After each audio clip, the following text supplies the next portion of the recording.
Am I the a-hole for refusing to help my parents with their mortgage, forcing them to lose their home, even though I can easily pay it off? I'm 23 female, my parents are 45 female and 46 male. I have 2 brothers, 24 and 21, and a little sister 8. We grew up upper middle class. As children, my parents would buy my 2 brothers whatever they requested, regardless of how expensive it was, allowed them to go on trips with them and threw them over-the-top birthday parties which I didn't receive any. For example, my brothers got to go to Disney for their birthdays while I stayed with my grandparents. Fortunately, my aunt/grandma took me to Disney a few months later. After being called out, they said they couldn't afford a trip for 5. As we got a little older, my parents had us working in their business after school and weekends.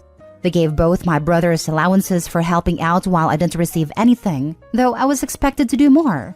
I wish it was just financial abuse though. My parents always said very hurtful things. They'd also make horrible comments when I entered the room, and I honestly still don't know what I did wrong. When my older brother graduated high school, they gave him an all-inclusive trip around Europe for the summer. When I graduated the next year, I didn't even get a party from them. I think the worst of it being they paid for both my brother's higher education, but told me to figure it out because they can't afford to pay for 3 college degrees. At 18, I moved in with my grandparents full-time and decided not to go to college because I didn't want to get into debt or put that burden on my grandparents, who offered to pay for some. I did, however, take them up on their offer to financially support me until I had a job. My grandma gifted me about $5,000 after moving in with her to help me start an online business I told her about. Long story short, my online shop blew up and made well over 6 figures my first year. Within 5 years, 2 online shops and a lot of investing in real estate and stocks, I now make way more money than my parents ever made combined. During the pandemic, my parents had to shut down their restaurant and are still struggling to make ends meet. They are also unable to pay for their mortgage and are afraid they'll go homeless if I don't support them. They also have a lot of medical bills after my father got into an accident and needed surgery for his knee. I, being so grateful for everything my grandparents and aunts have done for me, decided to get my grandparents their dream home and paid off my aunt's debts for medical school. After realizing I can also easily afford to pay off their debts/mortgage, my parents have been begging me, literally in tears, to save their home, but I refused. They told me I'm an a-hole and said I deserved my upbringing but that I shouldn't be punishing my siblings and forcing them out their homes for the actions of my parents. I'm not punishing my siblings though. I'll be more than happy to support them, especially my baby sister if she comes and stays with me or my grandparents. Am I the a-hole for watching them become homeless? Now for the top comments. Not the a-hole. As soon as you refused, the mask slipped. They told you that you deserved their mistreatment. It's very telling that they are aware they mistreated her. They acknowledged they were terrible parents to her by saying that. And yet, they still expect her to financially support them. They have some nerve. She owes them nothing and I'd be sure to tell them so. Not the a-hole. You reap what you sow. Where are the 2 brothers they gave so much to help them out? My younger brother, 21, is still in school and my older brother has a great tech job but has a family of his own and isn't able to support them much. Not the a-hole. But what do your grandparents think? Does it pain them to see their children like this? However, forgetting your parents for a minute, your siblings may resent you for life, even your baby sister, for breaking up the family. You say baby sister can come stay with you away from her parents? I'd think long and hard about this. Maybe there is something you could do that meets in the middle, like a deferred loan in writing or something, just enough to not lose the house. This way it's just a small favor. My maternal grandparents, the ones that took care of me growing up, are on my side and don't think it's right for my parents to ask me for anything. They obviously feel bad for their daughter's situation, but don't think it's my responsibility, especially when they've called her out multiple times and she didn't change. Also, they aren't really a fan of my father. As for my siblings, they're fully aware of my treatment and wish they did something growing up but couldn't. They don't blame me for not wanting to help. We have a great relationship and I plan to support my younger siblings, 21 and 8. My little sister doesn't know anything about this and hopefully is kept that way until she gets older. Next story. Am I the a-hole for refusing to help my sister throw a party and pay for a gift for our parents' 30th wedding anniversary? My sister, 29 female, is our parents' favorite. They have tried to hide it over the years, but for almost all of my 26 female life, it has been made perfectly clear that my parents care more about my sister. They know her favorite food, favorite color, favorite band, and generally things you're supposed to know about the people you are very close to / family. But they have always tended to forget mine and just give me my sister's favorite things. Other family members have pointed it out to them. My grandpa, who was the best to me growing up, called them out in front of everyone on more than one occasion for it. Like when I was 8, and they had a birthday dinner with my sister's favorite dinner instead of mine. Grandpa was like, "What the heck is this? Why did you make sister's favorite instead of Opie's?" My parents were all flustered and said it was just a silly mix-up. I'd say of the 16 birthday dinners I had with them, 15 of them were my sister's favorites and not mine. While the 16th one was only right because Grandpa forced his way into the kitchen to help that year. I was always a gamer and a reader. My sister loved makeup and dolls. So my birthday / Christmas gifts were often makeup and dolls. When people used to ask them what I wanted to be, they'd say what my sister wanted to be. I have brought up to them on multiple occasions that it hurts my feelings, but they never change. So I started to become more distant from my parents and don't make the effort I used to. My sister has acknowledged that she's aware of this stuff, but she still wanted me to help her throw a party for their anniversary and to go half with her on this really expensive gift she wants to get them. She told me about it over Christmas. The anniversary is in April. She wanted to go all out, but I told her I'm not doing anything that big to celebrate them and will not be putting all that effort in when they never make it with me. She told me that this would be helping her too. I told her she wants me to help her celebrate the people who show clear favoritism between their kids, but she doesn't see the big deal. We argued. She told me I was being childish and that I'm unfair to her / them. She told me if I don't help with the party and a gift, I am publicly shaming our parents and leaving it all on her shoulders. Am I the a-hole? Not the a-hole. Give them makeup and dolls. No, get them Grandpa's favorite. Opie, not the a-hole. Just forget about them and live your best life. Celebrate your grandpa though. He's the real one.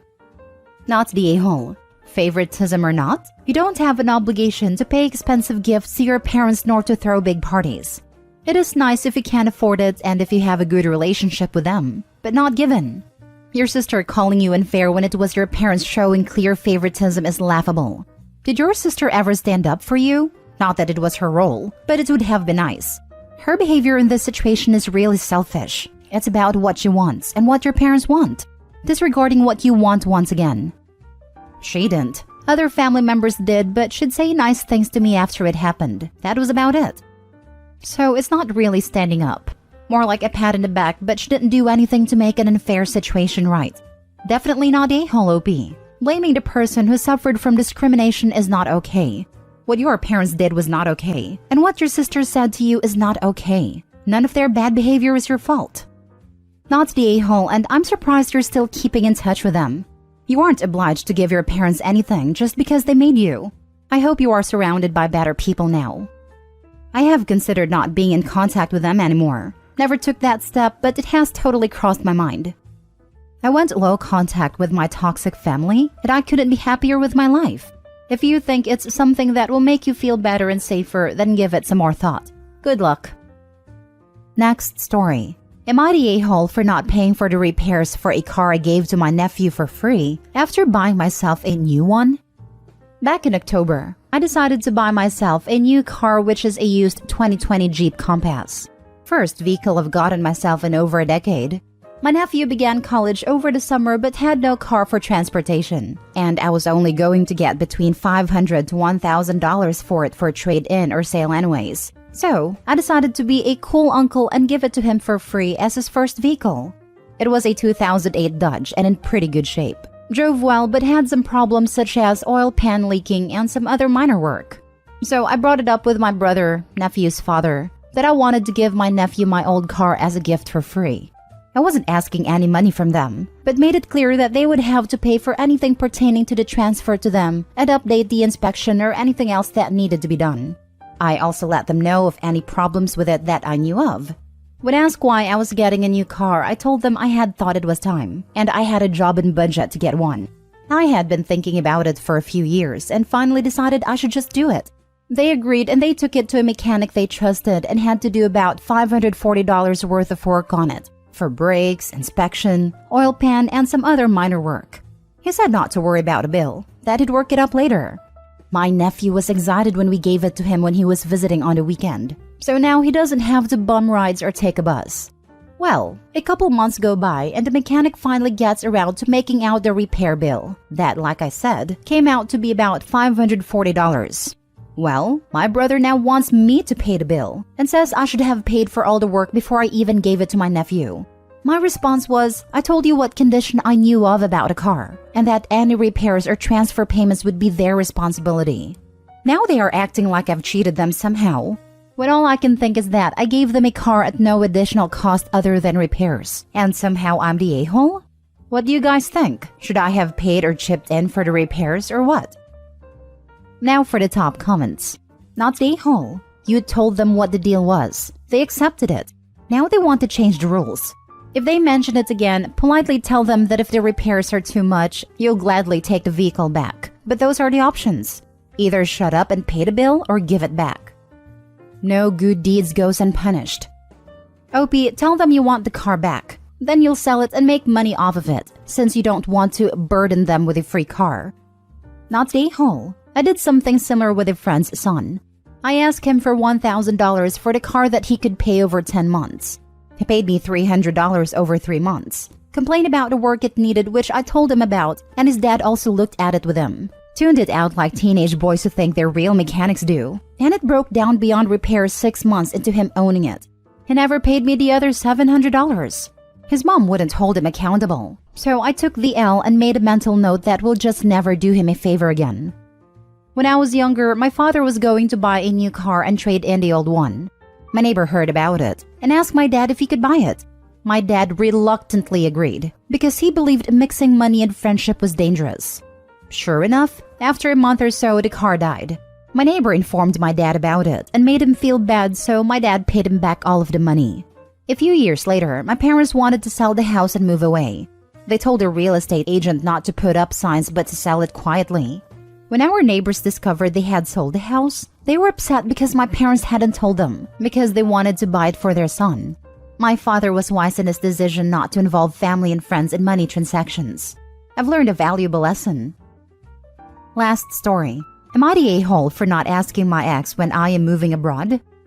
Me and my ex-wife divorced when our daughter was 3 and she's 15 now.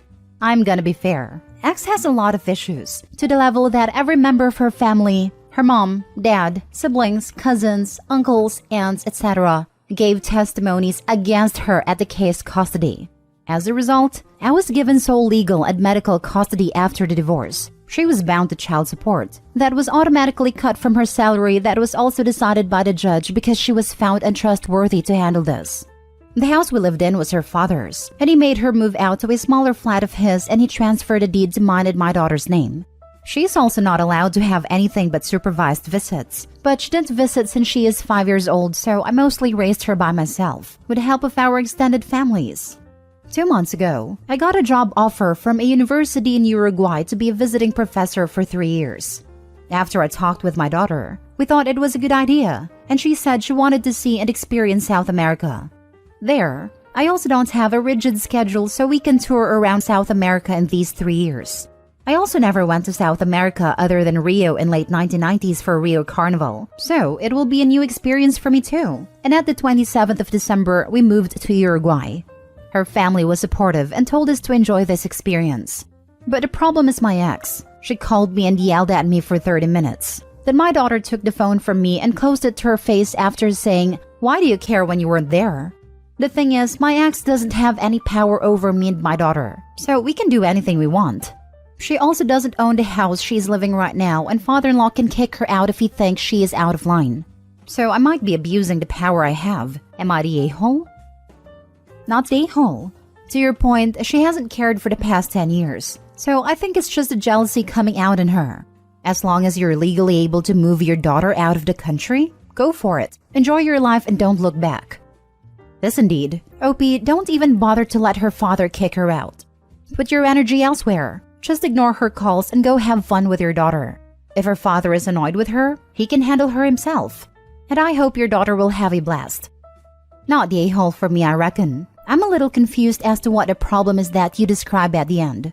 It looks like you and your child are perfectly fine to move away to Uruguay. The anger that your ex-partner has seems likely to be driven by their own shame, rather than anything based on the situation. If they had a good relationship with their child and exercised the visitation rights, then it would surely be a difficult situation to manage. But that's clearly not the case here. I think their living situation shouldn't really be any concern when you and your child make this decision. It's really up to the father-in-law whether they boot them out. I think you don't have to feel guilty or responsible if their own actions cause them negative consequences. Father-in-law can kick her out if he ever thinks her daughter is disturbing her granddaughter. There are details that I couldn't write here, but if my ex goes to their parents' house, one of her sisters does a complete body search on her, in case she is hiding something dangerous or could be used as a weapon. Not the a-hole, but maybe cover your bases by talking with your lawyer. I am legally safe. I was even offered to terminate her parenting rights during the divorce process, but I didn't want it. I was still holding out hope for her, but maybe I should have done that.